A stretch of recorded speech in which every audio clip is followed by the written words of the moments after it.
Here we look at graphs of functions.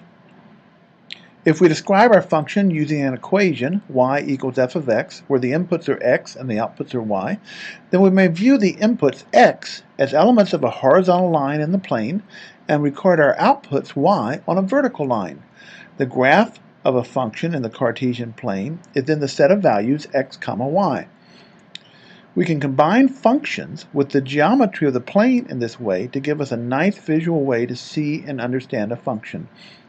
This idea was first introduced in the 17th century by, among others, René Descartes, and so the plane in which we draw a graph is called the Cartesian plane, or sometimes called the rectangular plane or rectangular system. Many graphs of the functions y equals f of x can be sketched by first creating a table of values x, y, ordered pairs, and then making some reasonable assumptions as to how these points should be connected.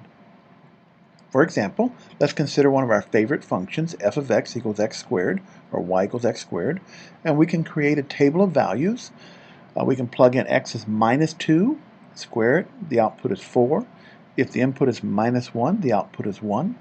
If the input is minus a half, the output is a quarter, and so on. When we plot these points, minus 2, 4, minus 1, 1, minus 0.5, 0.25, and so on the Cartesian plane, we can then use these points to guide us in filling in the rest of the curve. Here we've plotted the points as black dots, and then when I connect the points I get a nice curve, a parabola, that demonstrates the graph. Let's do some examples. In this case there are three functions. We're going to graph one at a time. The first function is a cubic, x cubed minus x. The second function is the absolute value function, and the last function will be the cube root function.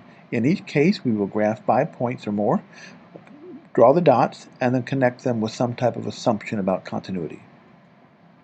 Here's the graph of f of x equals x cubed minus x. We're going to plot some values. If I plug in x is minus 2, the output is minus 6.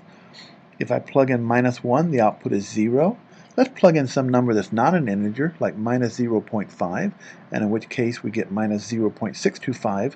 Plug in 0, you get 0. Plug in 1, you get 0. Plug in 2, you get 6. We have 6 points here, 6 ordered pairs. Draw them in the plane and smooth them out, make it pretty, and it should look something like that. This picture, drawn either by a graphing calculator or by a computer algebra system, will be typical of the graphs we'll see. What about the absolute value function? Let's create a table of values. The absolute value of minus 2 is 2.